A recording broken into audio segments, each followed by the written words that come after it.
Hi everyone, welcome to study world classes. तो friends, CTET जुलाई 2024 form apply करने की आज लास्ट डेट है।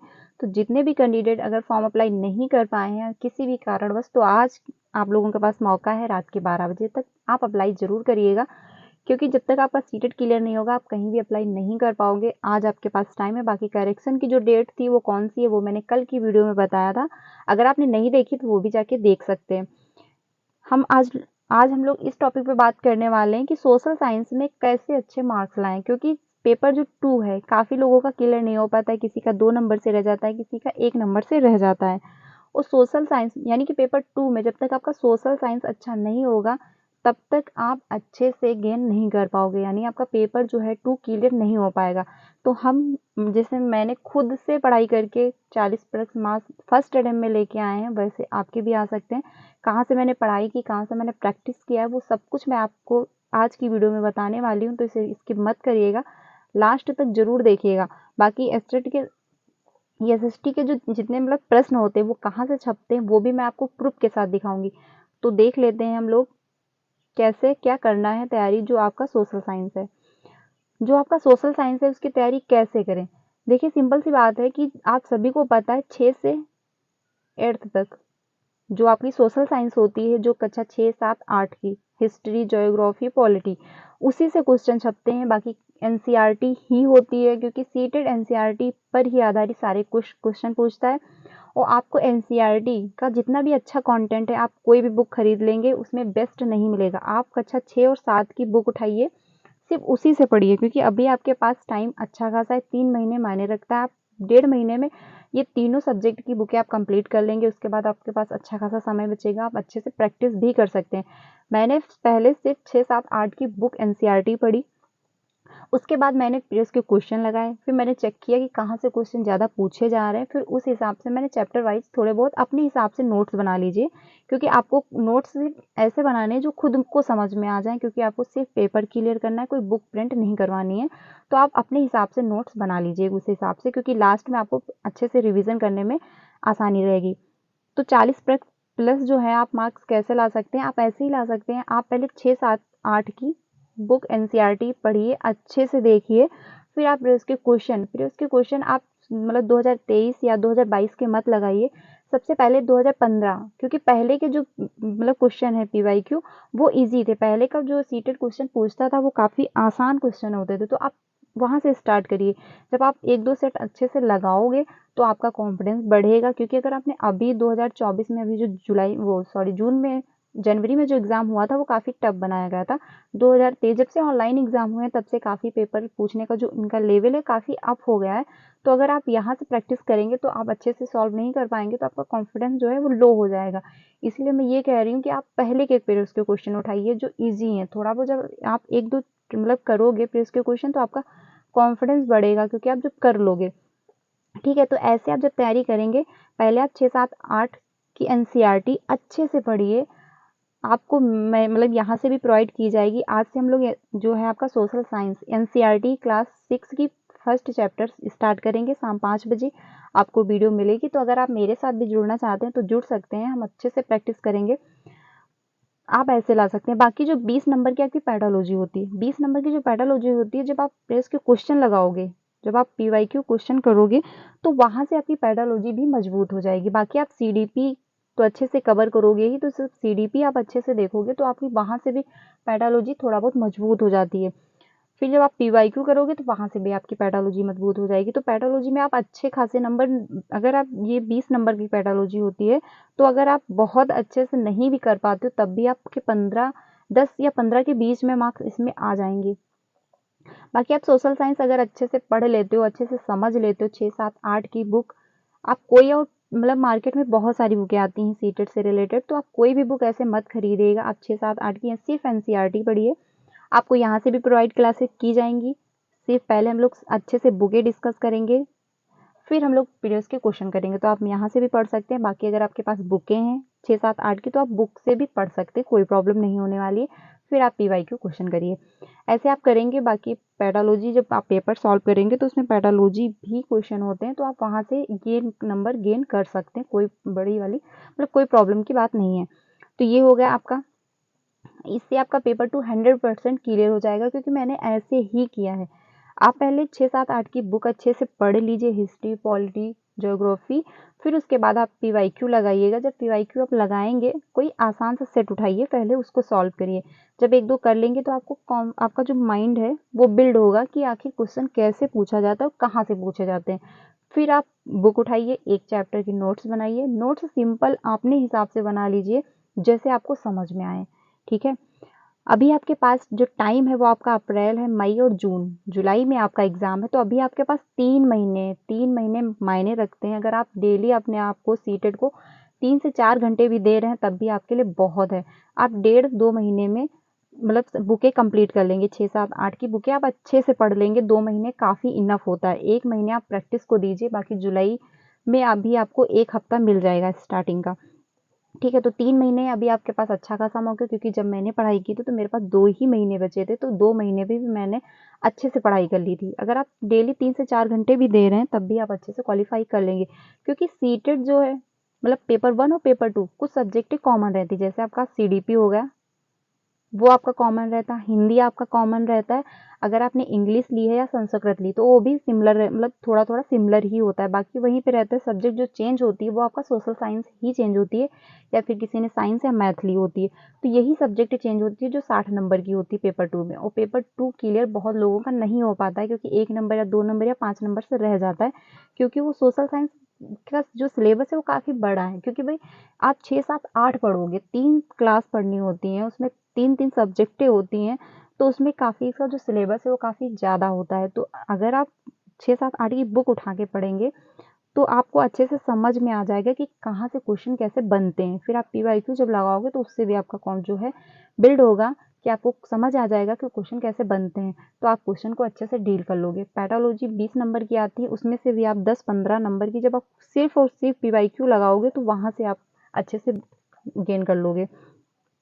ऐसे आप करोगे तो आपका सोशल साइंस में अच्छे मार्क्स आ जाएंगे, कोई टेंशन वाली बात नहीं है, आप अच्छे से कर सकते हो।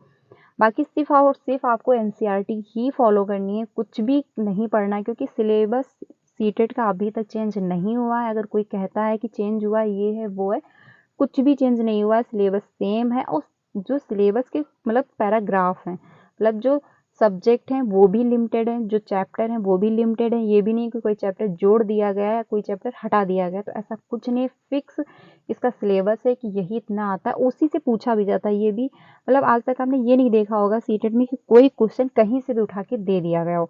ये हो जाता है कि सीटेट में सीडीपी कुछ क्वेश्चन पेपर 2 के भी 1 में आ जाते हैं, 1 के 2 में चले जाते हैं, तो वो इसलिए चले जाते हैं क्योंकि वो सिलेबस सेम है बिल्कुल, ठीक है। तो ये हो सकता है, बाकी ये नहीं है कि अगर चाहे मतलब आउट ऑफ सिलेबस कभी सीटेट ने क्वेश्चन पूछे हों, तो ऐसा उसने आज तक नहीं किया है। तो सिर्फ और सिर्फ आपको एनसीईआरटी ही फॉलो करनी है। प्रैक्टिस के लिए आप पीवाईक्यू लगाइए, मॉक टेस्ट मत करिए, क्योंकि मॉक टेस्ट करने से कोई फायदा नहीं है, क्योंकि सीटेट खुद ही इतने क्वेश्चन देता है आपको, हजारों में पड़े हैं क्वेश्चन, आप वहां से करिए। क्योंकि प्रीवियस के क्वेश्चन सीटेट काफी रिपीट करता है, क्योंकि क्वेश्चन वो काफी वहीं से रिपीट करके पूछ लेता है क्वेश्चन का, मतलब या फिर ऑप्शन चेंज कर देगा, पूछने का तरीका थोड़ा सा चेंज कर देगा बस, बाकी पीवाईक्यू क्वेश्चन है, क्योंकि प्रीवियस के क्वेश्चन काफी रिपीट करता रहता है। तो आप सिर्फ पीवाईक्यू लगाइए, कोई मॉक टेस्ट के चक्कर में मत पड़िए। सिर्फ आप बुक अच्छे से पढ़ लीजिए, फिर पीवाईक्यू लगा लीजिए और फिर आप नोट्स बना लीजिए। इतना इतना काम अगर आप कर लेते हैं 3 महीने के अंदर, तो 100% आपका सीटेट क्लियर हो जाएगा। मैंने ऐसे ही पढ़ाई की और मेरा क्लियर भी हो गया। नोट्स बनाने, अब आप लोग कुछ लोग ये सोचेंगे कि मैं नोट्स बनाऊँ, इतना टाइम कहाँ रखा है। तो नोट्स बनाने के लिए आपको बहुत सारा टाइम नहीं लगता है। आप पीवाईक्यू जब करोगे तो आपको समझ में आ जाएगा कौन सा टॉपिक ज़्यादा पूछा जा रहा है। सिर्फ उस टॉपिक के मेन पॉइंट जो है वो आप लिख लीजिए। आप ऐसे लिखिए जो आप खुद समझ सको बस, क्योंकि आपको सिर्फ सीटेट क्लियर ही करना है, बाकी कुछ नहीं करना है। तो आप अपने हिसाब से जैसे आप कंफर्टेबल हो वैसे आप थोड़ा बहुत नोट्स बनाइए, क्योंकि जब तक आप लिखोगे नहीं थोड़ा बहुत तो आपके दिमाग में बैठेंगी नहीं बात चीज़ें। और फिर जब आपका लास्ट मतलब एग्जाम की डेट बिल्कुल पास आ जाएगी तो आपको रिवीजन करने में भी आसानी रहती है, क्योंकि क्वेश्चन आप कितने ज़्यादा अगर रिपीट करते रहोगे वो फिर आप रटने मतलब रट्टाफिकेशन हो जाएगा, और सीटेट जब तक आप समझोगे नहीं तब तक आप क्लियर नहीं कर पाओगे, क्योंकि क्वेश्चन इसमें बहुत ज़्यादा बड़े होते हैं, आप पढ़ते पढ़ते थक जाओगे। पढ़ने की भी स्पीड आपको बढ़ानी है, क्योंकि वो स्पीड आपको पीवाईक्यू से ही बढ़ेगी। जब आप पेपर सॉल्व करोगे, पेपर सॉल्व करने में आप टाइम देखिए कि आपको 2.5 घंटे के अंदर पेपर सॉल्व करना है। जब आप अभी से प्रैक्टिस करने लगोगे तो आपका टाइम मैनेज भी हो जाएगा, आप क्वेश्चन पढ़ने की स्पीड भी आपकी बढ़ेगी और पढ़ते पढ़ते समझने की भी आपकी जो है वो भी क्षमता बढ़ेगी। तो PYQ आप टाइम के अनुसार लगाइए कि हाँ हमको 2.5 घंटे में ये पेपर सॉल्व करना है, ठीक है। आप ऐसे करिएगा तो आपका टाइम मैनेज भी होगा, आपके पढ़ने की भी स्पीड बढ़ेगी, आपको क्वेश्चन समझने की भी जो क्षमता है वो भी बढ़ेगी। तो काफ़ी फायदे होते हैं PYQ लगाने से और क्वेश्चन भी काफ़ी रिपीट होते हैं, ठीक है। आप NCERT फॉलो करिए, PYQ क्वेश्चन करिए, मॉक टेस्ट या कुछ भी मत करिए, आप सिर्फ PYQ लगाइए। फिर उसके क्वेश्चन काफ़ी पढ़े हैं, हज़ारों में पढ़े हैं क्वेश्चन, तो आप उतने अगर लगा लेते हैं तब भी इनफ है, क्योंकि 2022 में ऑनलाइन एग्जाम हुआ था, 2022 के काफ़ी सेट हार्ड हैं, तो वो अगर आप लगा लेते हैं या 2023 के लगा लेते हैं, 2022 के अगर आप सारे मतलब ऑनलाइन पेपर जो हुए थे अगर वो सारे सेट आप लगा लेते तब भी आप में काफ़ी मतलब आपका जो है मतलब आपका जो नॉलेज है काफ़ी बढ़ जाएगा, आप में काफ़ी क्षमता बढ़ेगी कि हाँ हम पेपर हल कर सकते हैं। बाकी क्लास मैंने आपको बता दी, 6-7 मतलब 6 और 7 8 की सिर्फ और सिर्फ NCERT फॉलो करिए। सोशल साइंस के लिए आपको लोग काफ़ी इंपॉर्टेंट है, NCERT से ही क्वेश्चन पूछे जाते हैं और अदर कहीं से भी नहीं पूछे जाते। अगर आपके पास बुक है तो बहुत अच्छी बात है, आप बुक से पढ़ सकते हैं, अगर बुक नहीं है तो आप मेरे साथ जुड़ सकते हैं या फिर आपको जहाँ समझ में आए वहाँ से जुड़ के पढ़ाई करिए। सिर्फ इतना कहना मानिए, क्योंकि सिर्फ और सिर्फ NCERT ही सीटेट पूछता है। आप कोई भी क्वेश्चन पेपर उठा के देख लीजिए, उसमें सिर्फ NCERT आती है। क्वेश्चन पूछने का तरीका चेंज हो सकता है, मैं ये नहीं कहती कि क्वेश्चन सेम ऐसा दे देगा, क्वेश्चन सेम नहीं देता, ऑप्शन बदल देगा, क्वेश्चन पूछने का तरीका चेंज कर देगा, लेकिन क्वेश्चन सिर्फ और सिर्फ NCERT से ही आते हैं। बाकी आपका हिस्ट्री, ज्योग्राफी और पॉलिटी आप अच्छे से कवर करिए। पहले आप बुक पढ़िए, फिर आप PYQ कोई आसान सा सेट उठाइए, उसको लगाइए, 2-3 सेट लगाइए, आपका दिमाग बिल्ड होगा, आपको समझ आएगा कि कैसे क्वेश्चन पूछे जाते हैं। फिर आप 1-2 नोट्स, एक पैराग्राफ मतलब एक चैप्टर उठाइए, उसके 1-2-2-4 पॉइंट लिख के अच्छे से समझ लीजिए। ऐसा करने से ये होगा कि अब जब फ्री टाइम हो अगर तो आप देख भी सकते हो सरसरी निगाहों पे, या फिर आप लास्ट टाइम जब आपका एग्ज़ाम हो, जैसे 1 हफ्ता बचा हुआ है, तो आप नोट्स जो हैं आपने नोट जो बनाई है वो भी आप उठा के चेक कर सकते हो, तो वो भी आपको काफ़ी हेल्प करेगा। तो मैंने जैसे फर्स्ट अटेम्प्ट में सीटेट क्लियर किया, 40 प्लस मेरे मार्क्स आए हुए हैं, मैं कोई फेक नहीं बता रही हूँ, और जैसे मैंने पढ़ाई की है वैसे ही मैं आपको बता रही हूँ। थोड़ा टाइम देखो, पढ़ाई जब अगर आपको क्लियर करना है, क्योंकि कंपटीशन काफ़ी बढ़ गया, यही सीटेट आपने 2010 या 2011 का पेपर उठा के देखिए, 2018 का भी पेपर काफ़ी ईजी बनाया गया था, तब आसान था, लेकिन अब पेपर जो पूछने का तरीका है काफ़ी बढ़ गया है, काफ़ी अप है। आप जो जनवरी में पेपर हुआ था, 21 जनवरी को पेपर हुआ था, वो पेपर देखिए और वही पेपर 2011 का देखिए, तो काफ़ी पूछने का पैटर्न, काफ़ी तरीका चेंज हुआ, क्योंकि अब आदर्शन और रीजन के क्वेश्चन भी पूछे जाने लगे। तो वो अगर आप ये सब रटोगे या फिर आप सोचो सिर्फ PYQ लगा लेते हैं हो जाएगा, तो सिर्फ PYQ लगाने से नहीं होगा। हाँ, PYQ आप लगाओगे तो आपको ये समझ आ जाएगा कि क्वेश्चन पूछे कैसे जाते हैं, क्वेश्चन कैसे करना है। अगर आप सिर्फ PYQ लगाते हो तो आप 50% कर लेते हो, ये तो बात सही है कि अगर आपने PYQ लगाया है, फिर उसके क्वेश्चन लगाए हैं, तो आपने 50% क्वेश्चन आप पेपर सॉल्व कर लोगे, 100% कर लोगे, मैं गारंटी देती हूँ। लेकिन अगर आप NCERT फॉलो करके आप करते हो तो आप 100% पेपर सॉल्व करके आओगे, और वहाँ पे ये होता है कि टाइम मैनेज नहीं हो पा रहा होता है, तो आप जब PYQ लगाइए तो टाइम तो मैनेज करिए, टाइम मैनेज होना बहुत ज़रूरी है। काफ़ी लोगों का रहता है कि सब्जेक्ट कॉम्बिनेशन छूट जाता है क्योंकि जल्दी-जल्दी में रहता है।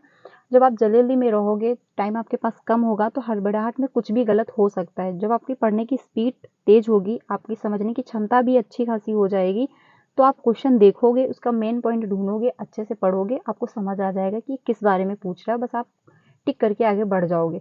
मैंने ऐसे ही किया है, आप प्लीज़ एक बार ट्राई ज़रूर करिएगा, आपका सीटेट 100% क्लियर हो जाएगा। सोशल साइंस काफ़ी टफ विषय मानी जाती है क्योंकि इसका सिलेबस काफ़ी ज़्यादा होता है और काफ़ी जो कैंडिडेट हैं इसी में फंसते हैं, इसलिए मैंने इस पे वीडियो बनाई। अगर वीडियो अच्छी लगी तो उसको लाइक करिएगा और कमेंट में ज़रूर बताइएगा कि मैंने क्या सही बोला है, क्या गलत कहा है, जिससे मुझे भी पता चलेगा कि मतलब अगर जो मैंने अपना जैसे क्लियर किया है ऐसे आप कर सकते हो या क्या है, तो अपनी राय ज़रूर कमेंट सेक्शन में दीजिएगा। अब मैं आपको प्रूफ दिखाती हूँ। ये जनवरी का पेपर है, 21 जनवरी को पेपर हुआ था, ये सोशल साइंस का है। ये यहाँ पे गेहूं के बारे में पूछा गया था, और जो आपकी NCERT बुक है 6 की NCERT हिस्ट्री का फर्स्ट चैप्टर है ये, और फर्स्ट चैप्टर से क्वेश्चन पूछा गया था कि गेहूं कहाँ से मतलब कहाँ से उपज इसकी हुई है, कहाँ से, तो सुलेमान से हुई, ये आप देख सकते हैं प्रूफ है।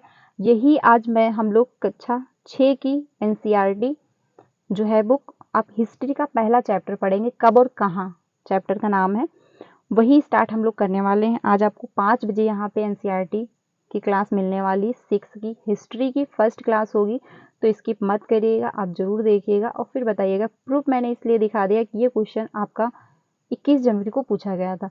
आप कोई भी पीवाईक्यू क्वेश्चन प्रीवियस के क्वेश्चन उठाइए और मैच करिए, सब कुछ एनसीईआरटी से ही आता है। मैंने बहुत अच्छे से चेक किया है, क्योंकि काफ़ी वीडियो यूट्यूब पे कहते हैं ये यहाँ से वहाँ से, कुछ भी मत पढ़िए, आप सिर्फ और सिर्फ 6 से 7 मतलब 6 या 7 8 की बुक पढ़िए, प्रीवियस के क्वेश्चन लगा लीजिए, आप इतना इनफ है, आपका 100% सीटेड जो है क्लियर हो जाएगा। तो फ्रेंड्स, अगर वीडियो अच्छी लगी, मैंने थोड़ा सा प्रयास किया आप लोगों की हेल्प करने के लिए, अगर मेरा प्रयास अच्छा लगा है तो कमेंट सेक्शन में अपनी राय ज़रूर दीजिएगा। बाकी हम लोग सीडीपी भी, उसकी भी क्लास स्टार्ट करेंगे, लेकिन आज हम लोग मतलब सोशल साइंस की फर्स्ट क्लास जो है आपको 5 बजे मिलेगी, तो वो क्लास भी ज़रूर अटेंड कीजिएगा। पहले हम लोग चैप्टर वाइज चलेंगे 8th तक, हिस्ट्री, ज्योग्राफी और पॉलिटी वो डिस्कस कर लेंगे, फिर हम लोग पीवाईक्यू क्वेश्चन भी करेंगे। तो अगर ये वीडियो अच्छी लगी तो उसको लाइक करिएगा, ज़्यादा से ज़्यादा अपने फ्रेंड को भी शेयर कीजिएगा। मिलते हैं नेक्स्ट वीडियो में। Thank you so much.